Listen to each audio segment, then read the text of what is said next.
Good evening everyone. लगभग 8 से 10 दिन के बाद मैं आज नया वीडियो बना रहा हूँ और आप सबका मेरे धीरज नर्सिंग स्टडी जो चैनल है उसमें आप सबका स्वागत है। तो आज का हमारा टॉपिक है इंटेस्टाइनल ऑब्स्ट्रक्शन या बावल ऑब्स्ट्रक्शन। वेरी इंपॉर्टेंट, बहुत सारे क्वेश्चंस पूछे जाते हैं एकेडमिक एग्ज़ाम्स हो या कम्पिटिटिव एग्ज़ाम्स हो। ठीक है, तो इसके बारे में आज हम बात करेंगे।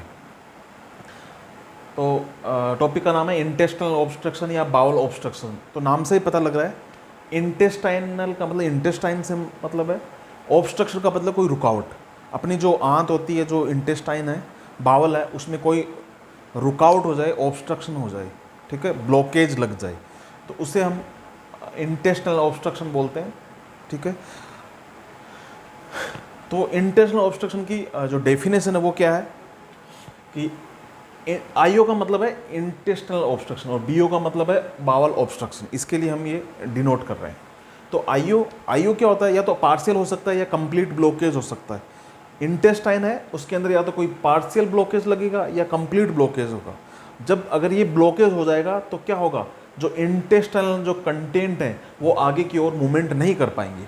ठीक है, तो डेफिनेशन में क्या हो गया कि इंटेस्टाइनल ऑब्स्ट्रक्शन या तो कंप्लीट या पार्शियल ऑब्स्ट्रक्शन है इंटेस्टाइन का, जिसके कारण जो इंटेस्टाइनल कंटेंट है वो आगे की ओर मूव नहीं कर पाएगा, वो वहीं इकट्ठा हो जाएगा और जिसके क्या होगा, इंटेस्टाइनल ऑब्स्ट्रक्शन हो जाएगा। ओके, उसके बाद अगर बात करें तो ये इंटेस्टाइनल ऑब्स्ट्रक्शन है वो किसी भी एज में हो सकता है और किसी भी जेंडर को हो सकता है। इसमें इक्वली होता है, मतलब ये नहीं कि फीमेल को ज़्यादा होता है मेल को ज़्यादा होता है, ऐसा कुछ नहीं है।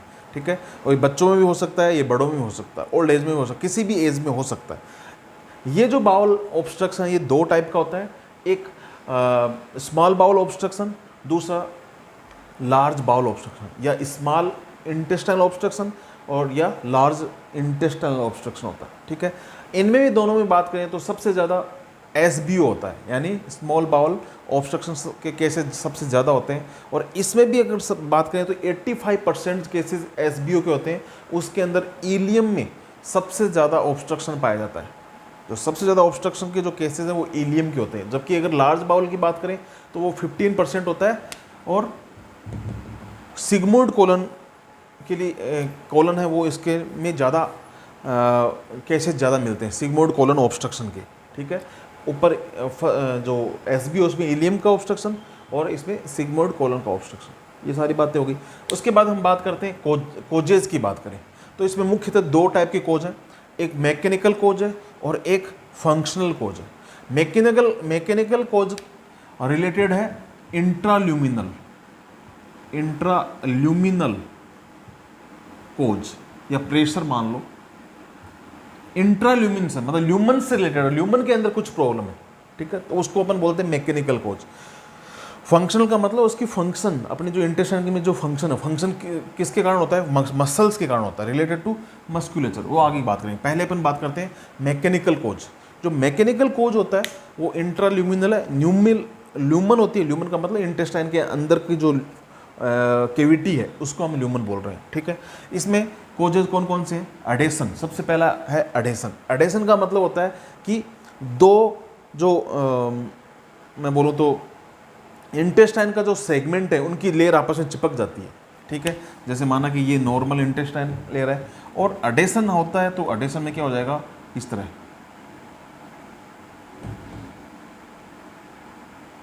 ये एडेशन, ये क्या होगा, दोनों आपस में चिपक गई। तो चिपक गई, जो कंटेंट इधर आना था वो नहीं आ पाएगा, यहीं इकट्ठा हो जाएगा, यहीं इकट्ठा हो जाएगा। ठीक है, उसको बोलते हैं एडेशन।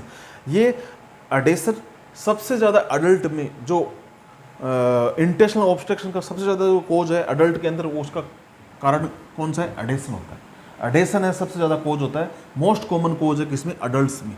ठीक है, सेकंड है हर्निया में जैसे एग्जांपल की बात करूँ मैं, इंटेस्टाइनल हर्निया। ठीक है, तो हर्निया में भी क्या होता है, एक ऑर्गन होता है, जैसे इंटेस्टाइन की बात कर लूँ, इंटेस्टाइन है वो क्या हो जाती है, प्रोट्रूड हो जाती है इस तरह। जब प्रोट्रूड होगी तो ये जो एरिया है यहाँ पे क्या हो जाएगा, यहाँ पे क्या हो जाएगा, ऑब्स्ट्रक्शन, यहाँ पे ऑब्स्ट्रक्शन। तो ये एरिया क्या हो गया, प्रोट्रूड हो गया, तो जिसके कारण क्या है, ऑब्स्ट्रक्शन हो सकता है।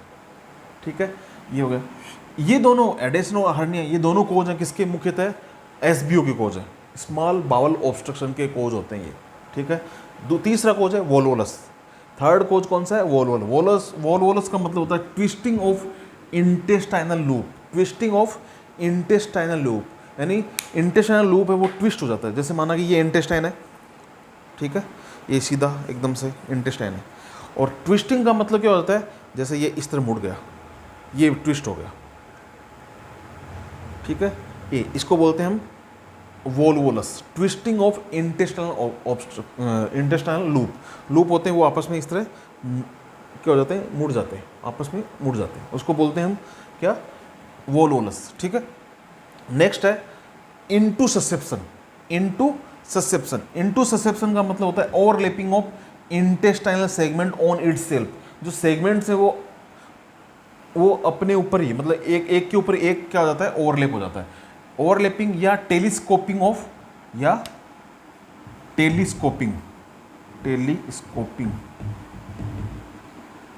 ऑफ इंटेस्टाइनल सेगमेंट, ठीक है।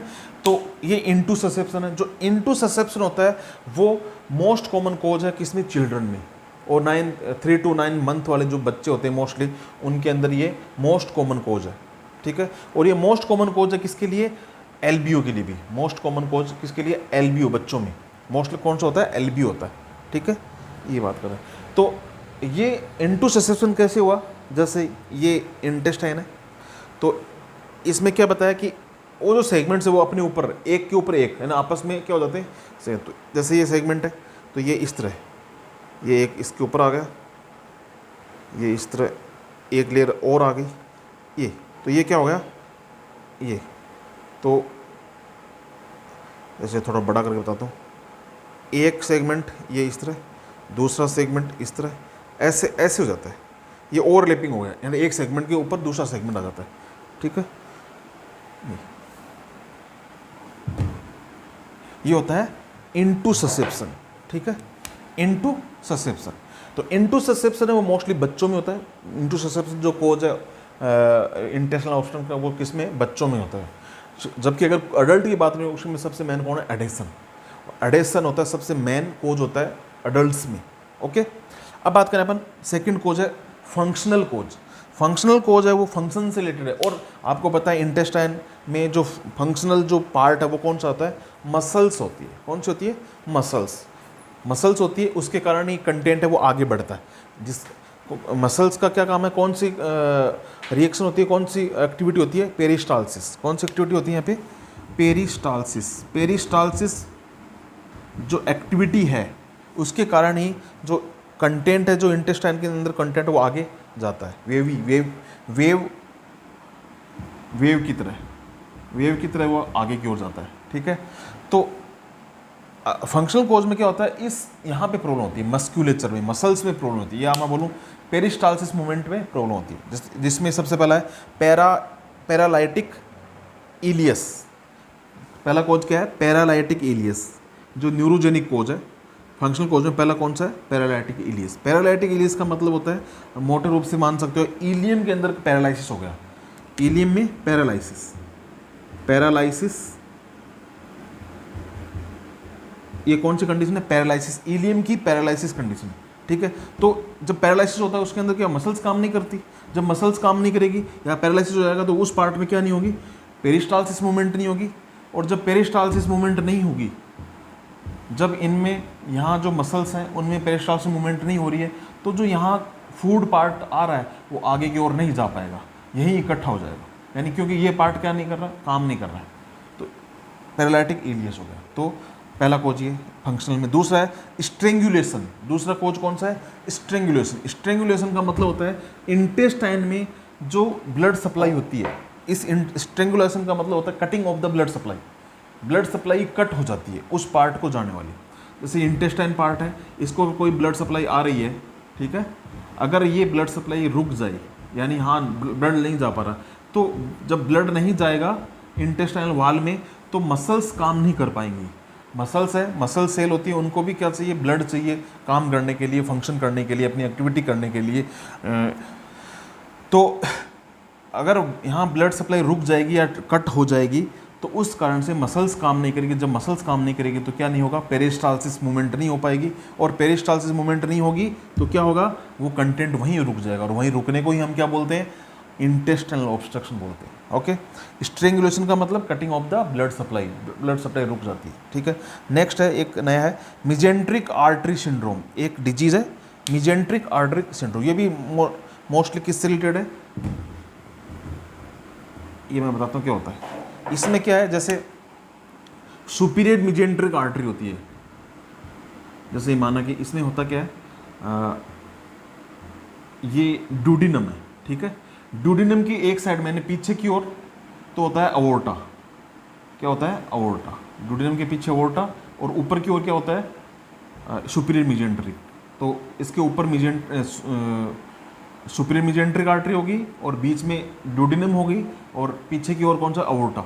तो ये सिंड्रोम, ये अगर ये सिंड्रोम होता है इसका मतलब ये है कि मिजेंट्रिक आर्टरी और अवोर्टा है वो क्या करते हैं, इस डूडिनम में प्रेशर लगाते हैं, और जिसके कारण डूडिनम क्या हो जाती है, श्रंक की जाती है। अगर मैं इसका टीएस काटूं तो ये ऐसे दिखता है अपन को, जैसे ये अवोर्टा, अगर इसका मैं कट लूं, सेक्शन लूं, तो क्या होगा, ये अवोर्टा आ गया, ठीक है, ये अवोर्टा है पीछे की ओर, और यहाँ क्या होती है,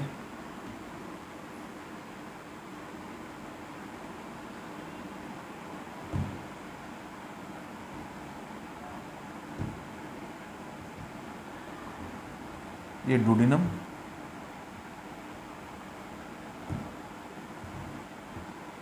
ठीक है, और यहाँ है, यहाँ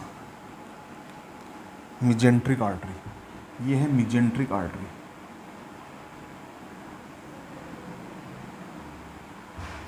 तो ये मिजेंट्रिक आर्टरी ने क्या डाला, प्रेशर डाला इसके ऊपर। यहाँ नॉर्मल सीधी थी, नॉर्मल अपने डायमीटर में थी, बट यहाँ पे प्रेशर डाला मिजेंट्रिक आर्टरी ने, जिसके कारण ये क्या हो गई, इधर से मिजेंट्रिक ने डाला, इधर से अवोर्टा ने डाला प्रेशर, जिसके कारण क्या होता है, ये डूडिनम क्या हो जाती है, श्रिंक हो जाती है, यानी यहाँ से ये नैरो जाती है। जब नैरो होगी तो कंटेंट यहीं रुक जाएगा, कंटेंट यहीं रुक जाएगा। इसको अपन बोलते हैं बावल ऑब्स्ट्रक्शन। तो ये सारे कोज हैं। इनके अलावा कुछ अदर कोज हैं जिसके अंदर हम अदर कोज भी पढ़ लेते हैं, जैसे कॉन्स्टिपेशन। कॉन्स्टिपेशन इसका कोज भी हो सकता है और इसका सिम्टम भी हो सकता है। जैसे अदर की बात करें तो अदर में कॉन्स्टिपेशन, ठीक है, कॉन्स्टिपेशन हो सकता है, या मैं बोलूँ फिकल इम्पेक्शन, यानी फिकस जमा हो जाता है, उसके कारण भी हो सकता है। और एक और है पार्किंसन डिजीज। पार्किंसन डिजीज, अगर पार्किंसन डिजीज किसी को है तो उसको भी इंटेस्टाइनल ऑब्स्ट्रक्शन हो सकता है। क्यों? क्योंकि पार्किंसन डिजीज में क्या होता है, decrease dopamine level, dopamine level decrease होता है, और इसके कारण क्या होता है, जो मूवमेंट है बॉडी की वो स्लो हो जाती है, मूवमेंट स्लो, जिसको अपन बोलते हैं ब्रेडी काइनेसिया, ब्रेडी काइनेसिया, जिसको क्या बोला जाता है, ब्रेडी काइनेसिया, ठीक है। इसके अलावा ट्यूमर तो आएगा पहले, ठीक है। इसके अलावा क्रोन डिजीज, क्रोन डिजीज, ठीक है, डाइवर्टिकुलाइटिस,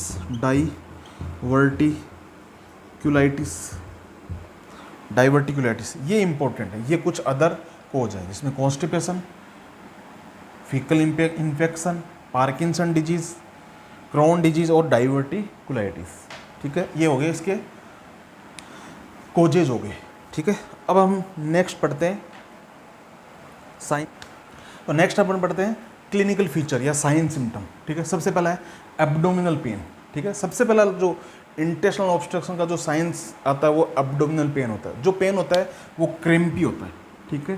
क्रेम्पी का मतलब एंटन मरोड़े जैसा होता है, जैसे मसल्स ट्विस्ट हो गई हो, ठीक है, पार्ट ट्विस्ट हो गया, ठीक है, तो उसको अपन बोलते हैं क्रेम्पी, या कोलिक भी हो सकता है, ठीक है। तो एब्डोमिनल पेन है, अगर स्मॉल बाउल ऑब्स्ट्रक्शन है या लार्ज बाउल ऑब्स्ट्रक्शन है, इनमें थोड़ा सा अंतर है। जो स्मॉल बाउल ऑब्स्ट्रक्शन में जो पेन होता है वो क्रेम्पी होता है, इंटरमिटेंट होता है, मतलब कुछ मिनट के लिए होता है, कुछ मिनट के लिए, ड्यूरेशन इंटरवल में होता है, कुछ टाइम हुआ फिर थोड़ा टाइम रुका फिर वापस हुआ, ठीक है, मतलब रुक रुक के होता है। और जो स्मॉल बाउल ऑब्स्ट्रक्शन है, अगर pain central and mid abdomen हो रहा है, कहाँ पेन हो रहा है, सेंट्रल में या मिड अब्डोमिन में, यानी जो अब्डोमिन है उसके मिडिल पार्ट में हो रहा है या सेंटर पार्ट में अम्बलाइकस के आसपास हो रहा है, तब उसका मतलब क्या है कि SBO है, उसको स्मॉल बाउल ऑब्स्ट्रक्शन, यानी छोटी आंत में क्या है, ऑब्स्ट्रक्शन है, तो पेन क्रेम्पी होता है और कुछ समय के लिए होता है, कुछ मिनट के लिए होता है। जबकि लार्ज बाउल ऑब्स्ट्रक्शन होगा तो पेन होता है, वो क्रेम्पी तो होता ही है, स्पाज्म तो होता ही है, बट वो लंबे समय तक होता है, लॉन्गर पीरियड के लिए होता है। दूसरा जो लोकेशन है पेन की, वो लोअर अब्डोमिन में होता है, यानी जो लोअर अब्डोमिन है पेल्विक की ओर होता है, ठीक है। तो ये दोनों में अंतर है। नेक्स्ट जो क्लिनिकल फीचर वो टिंकली बाउल साउंड्स यानी पेट में आवाज़ से आती निकलती हैं, जैसे हम आम भाषा में गुड़ गुड़ की आवाज़ बोलते हैं, गुड़ गुड़ गुड़, उसको वो बोलते हैं, उसको बोलते हैं टिंकली बाउल साउंड, ठीक है। नेक्स्ट है इसका जो साइन सिम्टम है वो इम्पोर्टेंट है, वोमिटिंग, नोजिया एंड वोमिटिंग बहुत ज़्यादा होती है इसमें, ठीक है। वोमिटिंग होगी, ये जो वोमिटिंग फिकल वोमिटिंग भी हो सकती है, फिकल वोमिटिंग भी हो सकती है, ठीक है ना। फिकल वोमिटिंग भी, अगर सिग्मोइड कोलन का ऑब्स्ट्रक्शन है तो क्या हो सकता है, फिकल की वोमिटिंग हो सकती है, यानी वोमिटिंग के साथ फिकस बाहर आ सकता है, ठीक है। नेक्स्ट है अब्डोमिनल डिस्टेंशन। अब जब जैसे माना कि यहाँ पे ऑब्स्ट्रक्शन है, यहाँ ऑब्स्ट्रक्शन है, तो यहाँ क्या होगा, इकट्ठा हो जाएगा कंटेंट। जब इकट्ठा होगा तो यहाँ पे गैसेज इकट्ठी हो जाएंगी, फ्लूइड इकट्ठा हो जाएगा, ठीक है, गैसेज इकट्ठा हो जाएगा, फ्लूइड इकट्ठा हो जाएगा, तो जिसके कारण क्या होता है, यहाँ पे जो इंटेस्टाइन वो क्या हो जाती है, डिस्टेंड हो जाएगी, फूल जाएगी। फूलने से क्या होगा, अब्डोमिनल डिस्टेंशन हो जाएगा, ठीक है। ये सारी चीज़ें इसके कारण होता है। यहाँ फ्लूइड जो इंटेस्टिनल कंटेंट है, फूड है या फिकस है, वो जमा हो जाएगा, इकट्ठा हो जाएगा, जिसके कारण यहाँ पे उसके साथ साथ गैसेज भी इकट्ठी होगी और फ्लूइड इकट्ठा होगा, जिसके कारण वो इंटेस्टाइन फूल जाएगी। इंटेस्टाइन जब फूलेगी तो इसका मतलब एब्डोमिन फूलेगा, फिर एब्डोमिन यानी पेट फूल जाता है ना, वो होता है। नेक्स्ट है फ्लूइड लॉस और डिहाइड्रेशन। इस कंडीशन में क्या होता है, फ्लूइड लॉस भी हो सकता है और डिहाइड्रेशन, और साथ साथ जब फ्लूइड लॉस होता है या उसके साथ साथ फ्लूइड और इलेक्ट्रोलाइट इम्बैलेंस हो जाता है। ये क्यों होता है, क्योंकि इसमें क्या है, जो मेन क्या है, वोमिटिंग होती रहती है। वोमिटिंग होगी तो जब वोमिटिंग होगा तो कंटेंट है वो सारा बाहर आ जाएगा। जब बाहर आएगा तो क्या होगा, फ्लूइड भी बाहर आ रहा है और इलेक्ट्रोलाइट्स भी बाहर आ रहे हैं, तो इससे क्या होगा, अपनी बॉडी के अंदर फ्लूइड की मात्रा कम हो जाएगी और इलेक्ट्रोलाइट्स से वो इम्बैलेंस हो जाएंगे, ठीक है ना। तो ये डिहाइड्रेशन होता है, ये कॉम्प्लिकेशन है। नेक्स्ट अपन बात करें कॉन्स्टिपेशन। जब वोमिटिंग हो रही है तो या मैं बोलूँ डायरेक्ट बोलूँ, अगर यहाँ पे कंटेंट इकट्ठा हो गया है तो ये आगे नहीं जा पाएगा, जिसके कारण ये इकट्ठा होता रहेगा और कॉन्स्टिपेशन हो जाएगा, ये भी है। दूसरा फ्लूइड लॉस हो रहा है तो भी कॉन्स्टिपेशन हो सकता है ना। फिर नेक्स्ट मेलेज का मतलब डिस्कम्फर्ट महसूस करते हैं, रेस्टलेसनेस। मेलेज का मतलब डिस्कम्फर्ट होता है, रेस्टलेसनेस होता है ना, अनइजीनेस होता है, ठीक है। नेक्स्ट है इनएबिलिटी टू पास फ्लूचुलेंस। अब यहाँ जैसे ये इकट्ठा हो गया, यहाँ पे ये ऑब्स्ट्रक्शन हो गया, तो यहाँ गैस वो क्या हो जाएगी, इकट्ठी हो जाएगी, तो ये गैस को पास नहीं कर पाएंगे। इनएबिलिटी टू पास फ्लैचुलेंस का मतलब गैस जो है वो पास आउट नहीं कर पाएंगे, वो इकट्ठी होती जाएगी। अब गैस इकट्ठी होगी, यहाँ पे कंटेंट इकट्ठा है, फ्लूइड इकट्ठा है, जिसके कारण अपना अब्डोमिन है वो क्या हो जाता है, डिस्टेंड हो जाता है, ठीक है। इसके बाद में होता है नेक्स्ट एनोरेक्सिया, और इससे फिर क्या है, अपन को लॉस ऑफ एपेटाइट हो जाएगा, भूख लगना कम हो जाएगा, ठीक है। ये सारे क्या हैं इसके क्लिनिकल फीचर। ओके, तो आज के वीडियो में इतना ही, और नेक्स्ट जो इसका बचा हुआ पार्ट 2 है, जिसके हम मैनेजमेंट और डायग्नोसिस के बारे में बात करेंगे, ठीक है। और अगर आपको ये पसंद आए तो कमेंट करें और चैनल को सब्सक्राइब करें, ठीक है। Okay, thank you.